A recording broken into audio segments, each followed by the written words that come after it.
Welcome to episode 10 of Sembang Siswa podcast. So, I am your moderator here for today. My name is Dania and I'm a fellow English Linguistics student in the Faculty of Modern Languages. So, you may be wondering why this podcast is being done in English. That is because we have very special guests here for today. And before I introduce my guests to you, I have another moderator here to introduce you to, a fellow MPP and one of my fellow seniors. So everyone, please say hi to ALIA. Okay, hi Dania. Thank you, Dania. Okay, my name is ALIA Fatimah. You can just call me ALIA. So I am the master student of World Literature. So this is actually my first time. So maybe we can start the session right away. All right, this is my first time as well, so I hope you guys don't hate me yet. So before we introduce our topic for today, let me just tell you about what we are going to talk about today. It's about a country that we love very much and something that we really need to spread awareness on. Okay, so before I say that, let me just introduce you to our two special guests for today. Our first guest being a fellow master student from University Kebangsaan Malaysia, UKM. Let me introduce you to Miss Maram. Hi, Miss Maram, how are you? Hi, I'm fine. What about you? I'm doing well. So let me introduce myself to you and to our audience. I am Maram Besaiso, an international student from Palestine, especially from Gaza.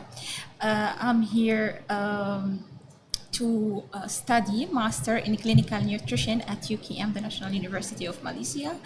Glad to be here today. Thank you. Glad to have you here today. Alright, I think from Miss Maram's introduction, you can already know what we are going to talk about today. So before we get into the topic, we are going to ask Alia to introduce our second guest for the day. So Alia, please go ahead. Hi, so can you, Ms. Taghreed, can you introduce yourself? Yes, sure. Would like first to thank all of you for this friendly speech. My name is Taghreed Abu Sneida. I'm a PhD student in the modern languages and communication. Actually, almost done my thesis, so hopefully waiting for the viva. So we just hope that everything will be okay, getting better, inshallah. Thank you. All right, it's so nice to have the two of you here today. So we are going to talk about a very crucial event that is occurring even now as we speak, and an event that has been occurring even way before October 7th. A misconception that many people has been having. So today we're going to talk about the genocide in Palestine. So before we go into that, I have a question for Ms. Taghreed and Ms. Maram. Please tell us about your life, your home, and how is it like in Palestine? Well, you know, being a Palestinian impacted by the genocide, by the war in Gaza, in indirect way, because I live here, study here, but my brothers and sisters are there. They are suffering. They're still suffering. They are still, you know, have this difficult life in Gaza, in the war. They bombed their houses, and I heard from my brother yesterday. Also, his house also got bombed by the Israeli occupation. My sister also the same thing, the same problem. They bombed her house last month. But comparing to people who lose their lives every day, the children, they were killed every day. They are killed every day. So losing houses is nothing, you know. Comparing to people who are dying from hunger every day, like they don't have enough food, they don't have clean water, and imagine yourself that even the basic rights of any human, you don't have it. You just have it with the difficulties. So imagine this situation happened to you and happened to your family. We contact them whenever we can, whenever it's possible to contact them, whenever we have the connection, easy to contact them. And sometimes it's really difficult, you know, to talk with them. So far so good, so they are still alive, but nobody's safe in Gaza. You know, they always say the same sentence: "We are waiting." You know, what is next? Yeah. Now, even before the podcast began, I was speaking to our panels, and Miss Taghreed told me that her family could not even stay in Palestine because of the occupation, and they had to shift countries and like stay in different places of around Palestine. And even hearing that breaks my heart so much, because imagine not being to able live in your own home. So before we get into our next question, let's ask Miss Maram about her experience. Okay, I'll speak about experience living in Gaza because I'm Gazan city. I spent the majority of my life living there, so I can tell you that life there is not like easy or just like any other place or city in the world, because we are under occupation, and Gaza actually under the sea, we are living in the most open air siege for more than 17 years. Nothing can in or out Gaza without a permission from the occupiers. So it's very difficult. You don't have the the authority, or you don't have the freedom to travel, to do anything without getting the permission. Mm-hmm. So if you are like a student and you plan to travel abroad to continue your study or something like this, it's not very easy to get the permission to go. Or even like I want to speak about something very normal, very basic. Like if you want to do online shopping, for Gazans it's something impossible, because you find like a website, they claim we do a worldwide shipping. When you try to find your country there, we are sorry, we are not shipping to Palestine, but we are shipping to Israel. Mm-hmm. Can you imagine that? They are very unfair. Yeah, they ship to your occupiers, but not for you. I don't know why these standards, but it's very sad to hear that. Even if you like wanna continue, get a job, or you wanna join a training course, something abroad, it's not also very easy, because Palestine is not eligible for the most of these courses or these training. That's very sad also. So to put it simple, you're being detained in your own home. Yes, it's exactly siege. One of the funniest things that they put like a very long list that materials, food, stuff cannot enter Gaza due to a safety or a security issues. One of them are coriander. Coriander cannot enter Gaza for more than 17 years due to safety issues or double standards. I don't know why exactly, but this is the situation. It's a very confusing situation right now. So I just want to clarify with you. Simple question, because a lot of people have been asking, oh, they started it first, oh, it was them who started it first. Has this been happening only from October 7th? Of course, the occupation started, in 1948. They occupied our lands. They took our lands by force and massacres, killed a lot of people.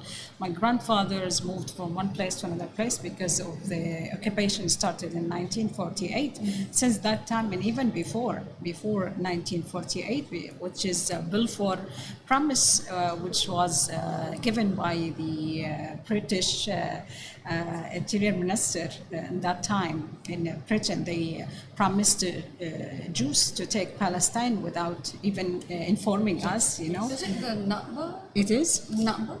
Nakba, exactly. It is a Yeah, Nakba in 1948, yeah. And even before, like in 1917, it was 1917 before declaration. Balfour Declaration that he gave our land to Jews. And they, from that time, they started to come to Palestine as refugees, as tourists, as business people, and step by step until they got the whole thing. So what started as an act of kindness slowly backfired. Yeah, and then they took it by force, by killing. By, They you know, claim that Palestine is land without people, and Jewish are people without land. So they do something kind or some mercy to these Jewish homeless people by giving them our land without Exactly. our permission. Yeah, this is their nature, you know. Jewish people or Jewish people, they built their country on lies. They don't know anything, only lies. They keep even stealing our history, stealing our culture, stealing our heritage. Of course, killing people, killing innocent people, killing children. This is Israel. What they call it, Israel. Yeah. I see. So based on what you're saying, this has been happening for 75 years. 75 years. Yeah. And I have been reading about this, and it utterly breaks my heart because you can't find a single argument that supports Israel's claims. And yet, Palestine is being the oppressed one over here. So with over 2.3 million people surviving the oppression with no food, no water, electricity, no outage and all that, I cannot imagine how difficult it must be. However, when people talk about Palestine, right, the only thing that comes to their mind is the genocide, is the oppression, is people going through these difficult times.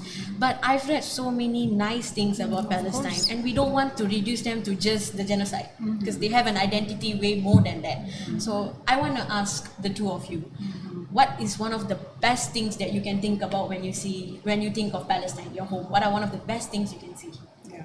You know, when you talk about Palestine, first of all, and we are really proud about our even situation now. It's like what is happening in Palestine, that Palestinian people never give up. Even with this difficult situation, with this war, with this killing people, killing children. Children, they don't have enough food. Children, they die because of hunger. Women, pregnant women, they get delivery with these difficult situations, but still they never give up. So I think this is a lesson for all people, all the people who dream with the freedom and whatever. They can take Palestinian as an example. Plus, we are dreamers. Okay. We are families, we are children, we are young people, we are young ladies. They have the right to live in peace and to live in dignity. They have their own hopes in life, their own wishes in life. So they want to live in peace, of course. Of course, we want to live in peace, but when you want to live in peace and other people, they don't want you to live in peace, they always fight with you. So you have to fight back because this is the dignity, you know. But still, we have our culture, we have our heritage, we have our food, cuisine, Palestinian food. We have our celebrations, we have our future universities, and all of these things. I think we are like other normal people. So maybe Maram can talk about this more because she likes to talk about, positive things in life. Yes. When I think about Palestine, what jumped to my mind is the kindness, the smart of the people. We have literacy. More than 98% of Palestinian people are educated, actually highly educated also. I can think about food. We have a very delicious cuisine. Our food, one of the most you can talk about yummy food in the whole world. I don't know. I think that everyone likes their traditional food, something like this. But no one tried Palestinian food before. and didn't love it. It's a very delicious and very healthy, actually. It's a very healthy. It's well known that the Mediterranean cuisine, it's one of the most healthiest food in the world. I think more about also peach. Because Gaza, Gaza, it's a coastal city, and actually our house, the view of our house. Your house? Yes, I see. in Gaza. It's located on the sea. You can see the sea from all windows. So, but unfortunately, they also destroyed our house. So, used to be. And also the one point about the beach, like they don't allow the fishermen to go and to fish the fish. You know, they're not allowed to go to a certain distance in the beach. Or they have like a certain they distance. control Yes. everything. They control the sky, the beach, the land, the borders. They put Palestine in a very big, jail for a long time. Yeah.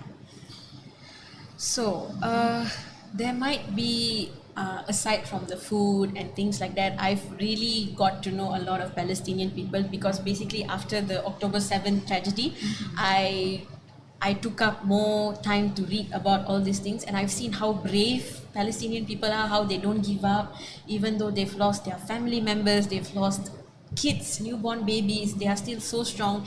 And I feel like in one way or another, soon enough, justice will be delivered. So let's just hope for the best right now. Now, moving on to our next question. Alia, maybe Yeah, you I want to have a ask? very important question to ask, because we have seen how very strained or constrained the Palestinians are, because the world is like viewing Palestinians like they are no voices. They are so marginalized. So how do you think the people in the world, because the media, they control the Western, they control the media. So how do you think the media can actually help? I mean, like through boycott. So do you think that like boycott really helps in amplifying the marginalized voice like Palestinians? So maybe you Yeah, can because start. the boycott movement has been very widespread in Malaysia. We have been. It's like before we learn about Palestine, the one that has been really one of the best ways they say to help Palestinians is to boycott. At the same time, there's like a few people who are like, oh, but the boycott is not going to help Palestinians. We have to settle this debate. Do you all, as Palestinians, do you all think that the boycott is a very effective movement to help for the people in Gaza? Okay. Maybe Maram can start Okay, first. okay, I can start. In my opinion, yes, it actually helps. It's a very effective strategy to minimize the harm as much as we can, because we know all these companies are pro-Israelians and they give money to them to kill our people in Palestine. So I believe that will help both of us, the people from all over the world who support boycotting, and Palestinian as well. For the Palestinian, of course, we punish all these companies to not enjoy engaging such criminal evil things like killing kids. And for the other countries, they can support their local economy. So instead of giving the money to support other foreign countries' agenda to killing honest people, they empower their local economy. I see some impactful or meaningful videos on social media about the boycotting. Some people came to the restaurant and they order something like beverages or some boycotting products. I will not name anything, but I wanted this drink. So the waiter told her, "Oh, you are not boycotting." He told, "Oh, I love Palestine. I believe in Palestinian rights or something like this, but I don't like believe that it will help or something like this. Okay, so the total price will be 2 guns. 2 guns? Why you are speaking like this? The money will go to Israel to buy more weapons and kill more Palestinians. So they go say, no, thanks, I don't want this drink anymore. So it's like a funny video, but like educating people more that even the small amount of ringgit or money, you think that it, not me, it's not like if I just buy this drink or this small thing, it will affect or have these impact. So yeah, it helps. All right, so basically what Miss Maram is trying to say over here, to simply put it lah, I put it simply for you guys.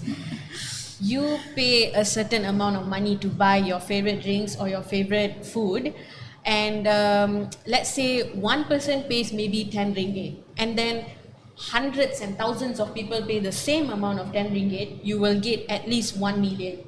Okay, and 1 million ringgit is a big money. All those money is not going to go for a good cause. It's going to aid to buying weapons for them to abolish more of the Palestinian people. So you are hearing straight from the victims themselves that the boycott movement is very much effective. So from now on, instead of this meaningless debate of whether the boycott movement is effective or not, we all should know that it is effective. So you should continue boycotting. I also have something to add. The last update from Palestine, especially from northern Gaza, they are facing famine now. So people eating the leaves of the tree leaves. They eat for like the whole day tomato paste, some spices instead of meals or something like this. So a lot of people dying every day because of hunger now. So if you like have this imagination that I cannot survive without eating or drinking this kind of plants or this food, think about others who dying from hunger. Exactly. It wouldn't hurt. It wouldn't hurt if you don't go for maybe your Starbucks or your McDonald's for one day. All right. So, Ms. Taghreed, would you like to add anything on the boycott? Actually, boycott is the peaceful tools to show our practice. I see. Since we don't have other ways, you know. So once you boycott, you just not buying the things that they support the occupation or they get benefit from the occupation, and also the boycotting attracting the attention to our, our issue, our Palestinian issues. And now many people, they know Palestine because of boycotting. Exactly.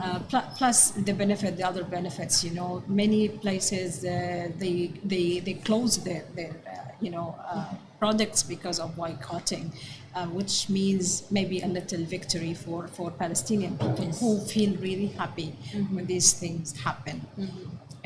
So with this boycotting, I think most people, if they feel that they want to support Palestine, they should do it.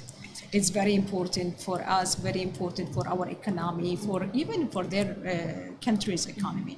Because even some people, they feel, for example, they said, no, we don't agree with the boycotting. Okay, fine. Why? Because they said some people, they lose their jobs. What about finding other jobs? What about encourage your local products, your local business to find other places? Maybe because even sometimes in the normal ways or normal cases, we leave our jobs to other jobs. So this is one of the cases. So consider it like one of the cases and find another job. I think it's not a big issue if you just boycott because you are supporting innocent kids. They are killed every day. It's a very small thing. You should do it. Yeah, definitely. But boycott is one thing. But Exactly. Yes. what Yes. other forms of support do you think that can help end this genocide other than boycott? Of course, raising the awareness. Yeah, raising. Because, Alhamdulillah, we are in Malaysia. We really appreciate your support, your solidarity, and the awareness in with the young people. They share information everywhere in their social media, and we feel really happy to see the flags, the Palestinian flags everywhere. Yes. So Malaysia is a special country that we get this solidarity.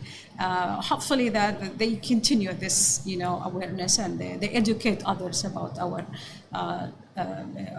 issues, and also they try to host maybe some scholars, and they try to maybe listen to authentic news agencies, because at the beginning of the war we have some other news or other channels, they just spread the fake news, and That has been a very big issue everyone knows what happened in blah blah blah channels.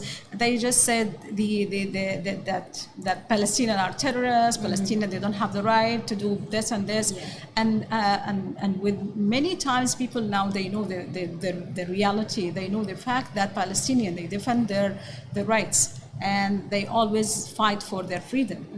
And what is happening in the universities, American universities, students, they support, and they have protests everywhere, not only in America, in Europe, in the whole world. By the way, Malaysia started before.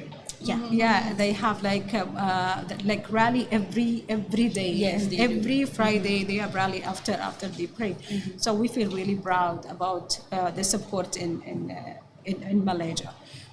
Plus the webinars, maybe the discussions about Palestine. I think all of these things help to spread the awareness about Palestinian issues. Yeah, actually, one of my lecturers actually invited, I think, your fellow Palestinian, but he passed away, Dr. Rafat Al-Ari. Yeah, I know So him, yes. it was very an excruciating experience for me, as it's just an online webinar. But I can hear clearly the bombs, and he was showing his daughter. So realizing that he has now passed away, it's very it's such a real experience, because in Malaysia you are very safe, you have all this privilege, but then hearing the stories from true Palestinians just open the eyes. Like, this is Maram has lost two young brothers from her family in this war. So she can talk about this. A lot of students here in Malaysia, they study master and PhD, they lost family members. One of the students, he lost the whole family, father, mother, brothers, sisters, even cousins, because they live in the same building. So they bombed the whole building. So he lost his whole family. So maybe Maram can talk about this experience also. I'm sorry. It's okay, you can take your time. Okay, so this is on the last December, I think the 4th of December, during my semester break. I hear some news. I actually received messages from some cousins living out of Gaza. So they told me that they are sorry about my loss, something like this. That they told me that I lost my brother and two of my siblings injured. So I shocked about the news, because I don't have any possibility to speak to my family there due to all the difficulties, So I become like mad. Is that the truth? Are you joking with me? Something like this. So after trying to call many relatives there, I realized that an airstrike affected our grandfather's house. My siblings were playing in the garden. So my brother, 15 years old, murdered immediately. And two of my siblings, my brother, 8 years, severely injured with burns covering 90% of his body. And my sister, 17 years, also burn cover 80% of her body. So, and they didn't manage to get any medical help because the military tank blocked the area, preventing any ambulance or any help from others. And the only near hospital are out of the service due to bombing, or you know the situation. So they stuck at home, suffering from burns without any medical help, screaming without any even a painkiller. So after 4 days, my brother Muhammad passed away, letting Sarah alone with her parents. And even they didn't manage to bury them to any graveyard or something like this. They just buried them under the tree in our garden. After 2 months, we managed to evacuate Sarah to get the medical help out of Gaza, but she's still ongoing surgeries and medical treatments. But I can see that her situation is very, very severe and complicated. My condolences to you and your family, and I'm so sorry you had to go through that. But I think in one way it's great that we managed to see an insight from this, right, Alia? What do you think about the social media impact it has on the genocide? You can talk to us about it. Yeah, sure. I think it's very important because nowadays the teenagers, you see, they are like very careful of what they're posting. Yeah. Because this so-called like contracts, or I can say some influencers, maybe they're tied to the contracts, but they do not want to speak up about this. But I think it's just one post. Actually, they can convey this message about Palestine, right? True. Yeah. Even a small line or one sentence can affect. Yeah. So imagine that everyone talks about Palestine, everyone write about Palestine. So the awareness will be. Yeah. Plus, will these be, influencers, they have their followers. They have the platform, but they decided not to talk. So it's very, as a people who do not have so many followers, we're just like small people. The same. Yeah, like the Palestinians. So we need these people to help speak up about your problems. True. Yeah. Social media is we very have now important. the blockout trend. Yes. Yes. What do you think about that? Any celebrity who don't support Palestine or posting about Palestine, actually, I think we need like those celebrity or those people to speak about Palestine from like the bottom of their heart. They need to really believe on the right of Palestinian, not because they are like scared from this campaigns or trends or something like this, but also their followers have the right. You are a popular or you are a celebrity because of us. If you like scared and you don't speak about something we are interested in, so why we should follow you or something like this? So I think it's effective, but we need people to really support Palestine because they are really believe in. Not just because I start posting about Palestine when I hear about this blockout trend, because I don't want to lose my followers or something. Exactly. Like Yes. Yeah, it's like they are waiting for these horrible things to happen to their family, only then they want to speak up. It cannot be that way because you have to speak up. This is like you put aside religion or other things, your contract, your business. It's like they are cornered. You know? It's like when they are cornered, only then they start speaking up. This is about the human rights. You have to speak up. Sure. It doesn't matter. Yeah, we always say that if you are human, so you have to stand for Palestinian people, because if you don't stand for Palestinian people now, then everyone will be Palestinian in the future. Because, you know, the Zionism and the Israeli occupation, they don't respect any international law. Even like we have now the case in the international court. They will bring the criminals who killed the Palestinian people. They will bring all the people who caused this war. to the court. But of course they don't care in Israel. They don't Exactly. care. They just cross the limits. Exactly. As they always do. They cross the limits. They don't care. So with this, social media, and with this,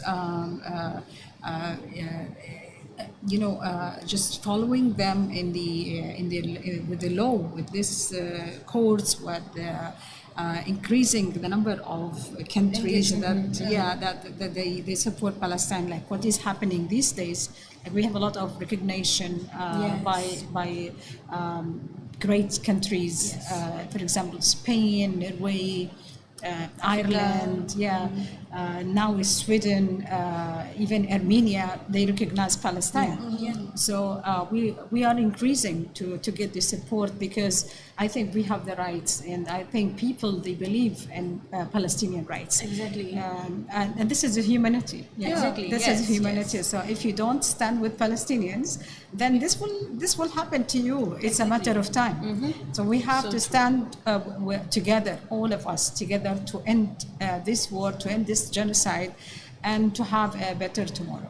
There's one saying, like, if you do not stand with Palestine, you do not stand with human rights. Exactly. So you don't need even to be Muslim or to be Arabs. You have to be only human. You have to have this feeling, and you have to believe that we are all equal. We have the rights to live in peace, to live in dignity. I think that what is start to happen now in Europe and in America, and even with the other countries. So, and like one controversial statement that I've been hearing throughout the start, especially after the 7th of October, they have been saying, oh, this is a war, not a genocide. This is a war at the beginning.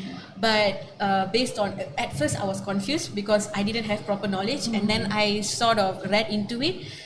There are specific rules that you need to obey if you want to have a war. Basically, you don't hurt women, you don't hurt children, you don't bomb hospitals or schools. And you are not occupier for sure. Exactly. And I feel like they broke all the rules, and they still have the audacity to claim that this is a war. So do you think this is a war? Okay, war happens between two armies, equal armies. Are they equal? Exactly. Do you see them? They are equal. With this support with so the obvious. with the other countries, they're not.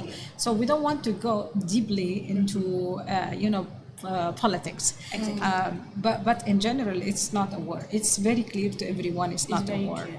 Like someone who is in his land and he's living there with his family in peace, and then you come and attack him. You killed his kids. You killed his family. You killed the innocent people. You bombarded his house, and you want him. You expect him that to be silent. So imagine that this happened to everyone. Anyone comes to your house and then killed your kid, you will keep silent. Exactly. So this is like an act of self-defense is now labeled as war. war. The self-defense is our right, just to fight for our dignity, for our families. And now they pretended that they have this self-defense, which is lie. And always we say that lies after lies. It's a bed of lies. This is their history. This is their background. They never leave without lies. Yes, exactly. And one more thing before we go to the end of our program. We have social media awareness to help the Palestinians. We also have the boycott. Aside from that, there is also donations, right? How do you think the donations will help for the Palestinians?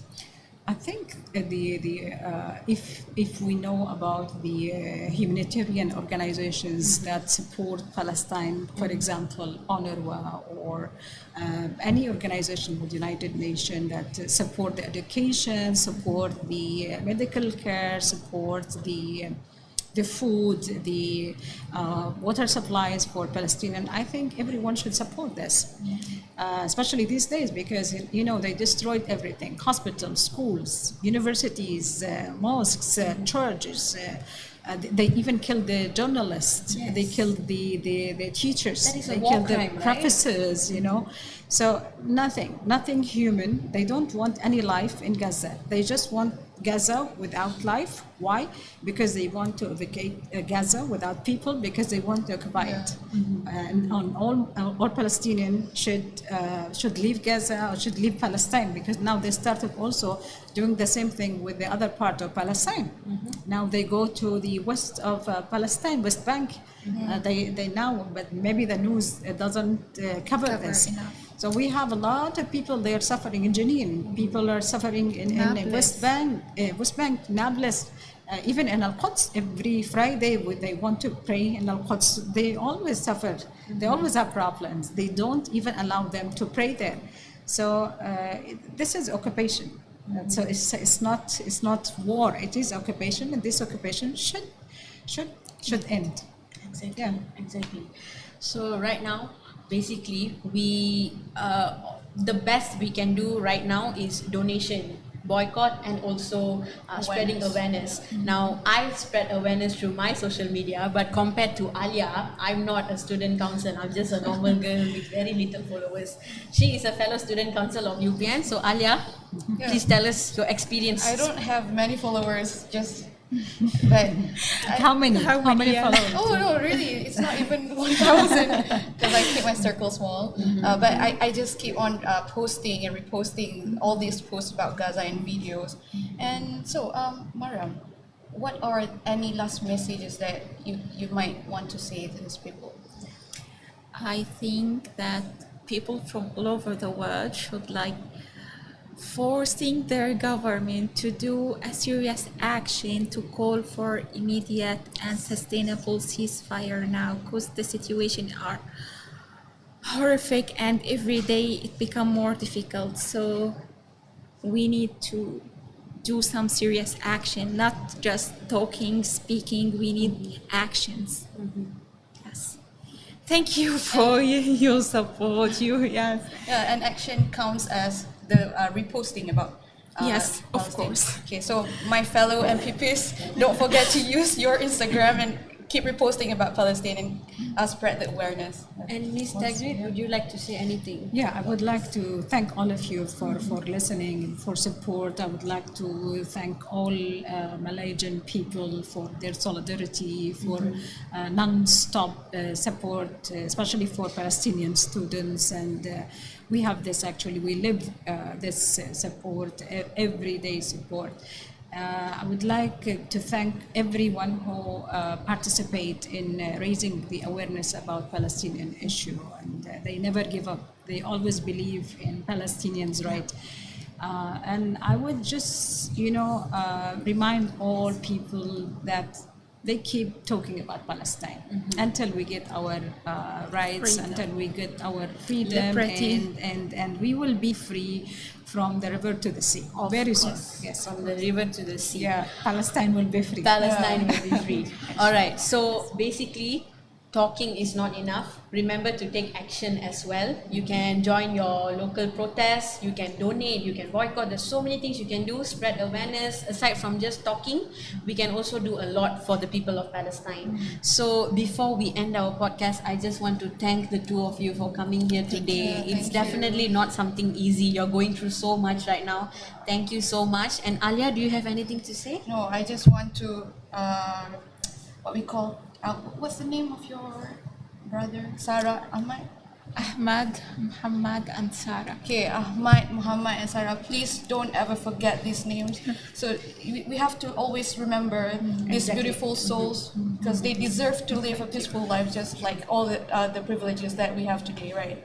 And soon enough, justice will be delivered very soon. That these people who have been torturing the Palestinian, they will receive the reciprocation of their actions soon enough. So we've reached the end of our podcast. So thank you so much for watching. And please, if you would like to support Ms. Taghreed and Ms. Maram, they are always here, especially to any organization in UPM. If you would like to contact them, they are always here for you. If you want to talk about Palestine, spread more information, they are always here. So please feel free to do so. And thank you so much. Thank you so much for watching, and we will see you soon. Have a great day. Thank Bye. you. Bye. Bye.